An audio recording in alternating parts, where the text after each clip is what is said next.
ज्ञानी और अज्ञानी दोनों को समझाया जा सकता है, लेकिन अभिमानी को कोई नहीं समझा सकता। उसे तो सिर्फ वक्त ही समझाता है।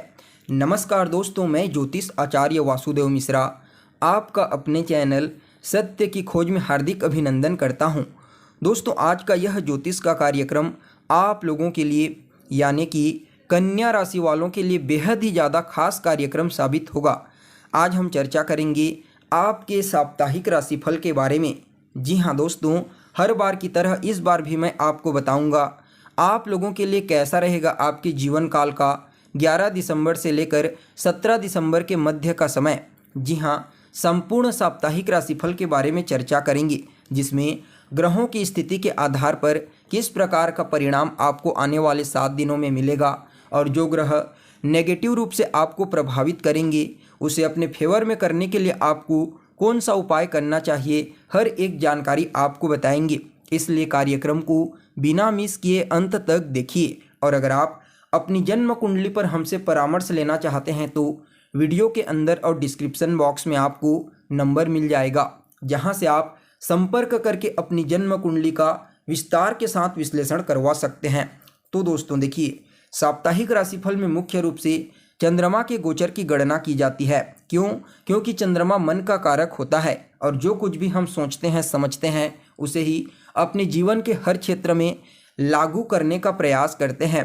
इसलिए चंद्रमा का प्रभाव हमारे जीवन में रोजाना देखने को मिलता है। अगर इस सप्ताह चंद्रमा की स्थिति के बारे में बात की जाए तो सप्ताह के शुरुआत में यानी कि 11 और 12 तारीख को चंद्रमा वृश्चिक राशि में गोचर करेंगे। और वृश्चिक राशि जो होती है ना दोस्तों, वह चंद्रमा की नीच राशि होती है, जिसके परिणाम स्वरूप इस समय थोड़ा टेंशन, तनाव और डिप्रेशन की स्थिति उत्पन्न हो सकती है। इससे आपको बचना चाहिए। हालांकि यहाँ पर मंगल भी इसी राशि में मौजूद रहेंगे, जिसकी वजह से चंद्रमा का नीचत्व खत्म हो जाएगा और नीच भंग राजयोग का निर्माण होगा, जिससे काफ़ी हद तक आप तनाव और परेशानियों से अपने आप को बाहर निकलता हुआ महसूस करेंगे। तो वहीं दोस्तों, सप्ताह के मध्य पड़ाव में 13 और 14 तारीख को चंद्रमा का गोचर धनु राशि में होगा, जो देवगुरु बृहस्पति की मूल त्रिकोण राशि होती है। यहाँ पर बृहस्पति की नवम दृष्टि भी पड़ रही है, जिसकी वजह से चंद्रमा का धनु राशि में गोचर करना गज केसरी योग के समान आपको परिणाम प्रदान करेगा। तो ऐसे में कुछ मामलों में ज़बरदस्त फायदा आपको मिलेगा। तो देखिए, सप्ताह के अंतिम पड़ाव में 15, 16 और 17 तारीख को चंद्रमा मकर राशि में ट्रांजिट करेंगी। मकर राशि में ट्रांजिट करते हुए चंद्रमा के ऊपर केतु की पंचम दृष्टि पड़ेगी, जिसकी वजह से इस समय फिर से टेंशन, तनाव और डिप्रेशन जैसी चीज़ें उत्पन्न हो सकती है। इसलिए किसी भी चीज़ को लेकर के ज़्यादा नेगेटिव थॉट्स अपने दिमाग में ना लाएं तो ही आपके लिए बेहतर होगा। तो दोस्तों, आप लोगों के लिए, कन्या राशि वालों के लिए सप्ताह के शुरुआत में 11 और 12 तारीख को चंद्रमा आपकी राशि से तीसरे भाव में गोचर करेंगे, जिसकी वजह से इस समय आपके पराक्रम में वृद्धि होगी। आपको पराक्रमी बनाएंगे, साहसी बनाएंगे और आप अपने आप को काफ़ी ज़्यादा ओवर कॉन्फिडेंस से परिपूर्ण, मजबूत महसूस करेंगे। जी हाँ, 11 और 12 तारीख को जहाँ पर भी आपका पैसा फंसा हुआ है वह निकलता हुआ नजर आएगा। इस समय आप व्यर्थ के खर्चों से बाहर निकलेंगे। भाई बहन, रिश्तेदारी या फिर लव लाइफ के चक्कर में जो व्यर्थ के पैसे खर्च हो रहे थे, इन सभी चीज़ों से आप अपने जीवन में ठोस और बड़े निर्णय लेने वाले हैं। आपकी बहुत सालों से कहीं पर पैसा फंसा हुआ है तो वह भी निकलता हुआ महसूस होगा।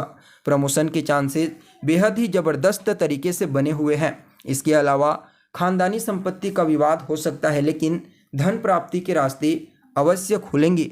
आप इस समय कहीं जाने की प्लानिंग कर सकते हैं, लेकिन लव लाइफ में थोड़ा संभल कर रहने की आवश्यकता है। इस समय आरोप प्रत्यारोप की स्थिति उत्पन्न हो सकती है। तो वहीं दोस्तों, सप्ताह के मध्य पड़ाव में 13 और 14 तारीख को चंद्रमा का गोचर आपकी राशि से चतुर्थ भाव में होगा, जिसके परिणाम स्वरूप भूमि, भवन, मकान, वाहन का लाभ आपको मिलता हुआ नज़र तो आ ही रहा है। साथ में इस समय मेंटल पीस भी आपकी बनेगी। इस समय आप अपने जीवन में काफ़ी हद तक प्रॉपर्टी, संपत्ति की प्राप्ति करेंगे। आपके अंदर जो भी ऊर्जा है कार्य करने की, वह अपने टारगेट को पूरा करने का प्रयास करेगी। पिता के साथ संबंध बेहतर तो होंगे ही होंगे, साथ ही साथ इस समय आपके जो जनता के साथ वैचारिक मतभेद हो गए थे वह दूर हो जाएंगी। इस समय जनता का सपोर्ट आपको पूर्ण रूप से प्राप्त होने वाला है। जी हाँ, जो लोग राजनीति के फील्ड से जुड़े हुए हैं, किसी भी प्रकार का कोई सामाजिक कार्य करते हैं, तो उन लोगों की छवि इस समय समाज में विशेष रूप से मजबूत होने वाली है। आप जो भी सामाजिक कार्य करते हैं तो आपको इस समय विशेष रूप से देवगुरु बृहस्पति के प्रभाव से ज़बरदस्त तरीके से अपनी प्रसिद्धि में वृद्धि होता हुआ महसूस होगा। तो वहीं दोस्तों, इस समयावधि में देखा जाए तो पिता का सपोर्ट आपको काफ़ी हद तक देखने को मिलेगा।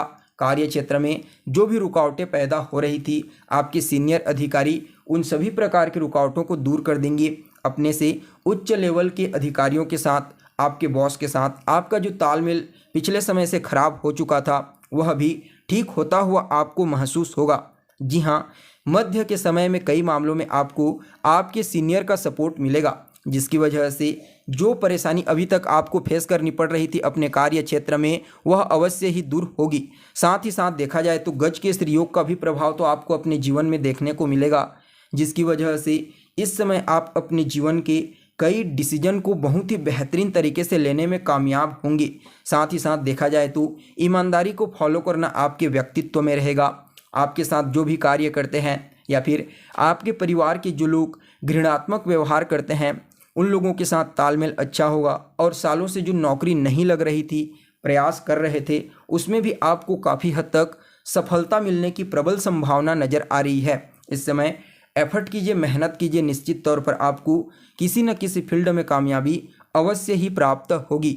तो वहीं दोस्तों, सप्ताह के अंतिम पड़ाव में 15, 16 और 17 तारीख को चंद्रमा का जो गोचर है वह आपकी राशि से पंचम भाव में होगा, जिसके परिणाम स्वरूप इस समय संतान को लेकर के जो चिंता थी, संतान कंसीव करने को लेकर के जो परेशानी थी वह ठीक होती हुई नज़र आएगी। हालांकि नए संतान कंसीव करने में थोड़ी सी प्रॉब्लम हो सकती है।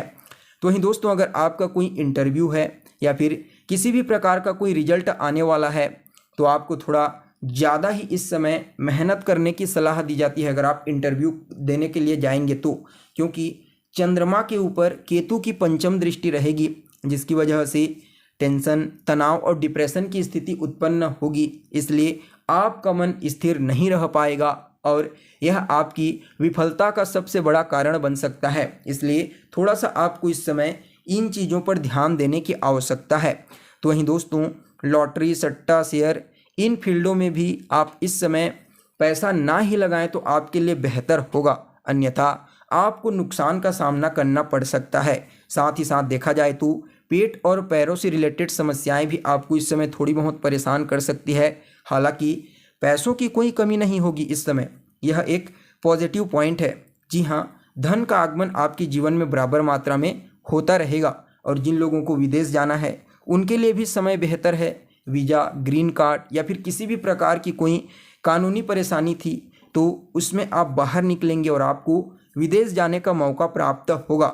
इसके अलावा दोस्तों, इस समय थोड़ा ज़्यादा ही मेहनत आपको करना पड़ेगा किसी भी फील्ड में अपने फेवर में उसे लाने के लिए, अन्यथा परेशानी उत्पन्न हो सकती है। आपको बता दें, विद्यार्थियों के लिए भी समय थोड़ा चुनौतीपूर्ण साबित होगा। वैवाहिक जीवन में कुछ इमोशनल अटैचमेंट को लेकर के परेशानियां आ सकती है। साथ ही साथ जीवन साथी की वजह से दिक्कतें उत्पन्न हो सकती है। इसलिए आपको इस समयावधि में पारिवारिक जीवन में, वैवाहिक जीवन में ध्यान देने की आवश्यकता है। अपनी वाणी पर, अपने क्रोध पर नियंत्रण कीजिए। निश्चित तौर पर हर चीज़ आपके फेवर में होगी। फिर भी इस सप्ताह को और ज़्यादा बेहतर बनाने के लिए रोज़ाना आपको माता दुर्गा को तो नारियल अर्पित करना है। साथ ही साथ अगर आप हो सके तो रोज़ाना केसर का तिलक लगाने का प्रयास कीजिए। यह सप्ताह आपके लिए आपके फेवर में साबित होगा। तो दोस्तों, कैसी लगी आपको जानकारी कमेंट करके बताइए। फिर मिलते हैं एक नए और ताज़ा एपिसोड में, तब तक के लिए नमस्कार।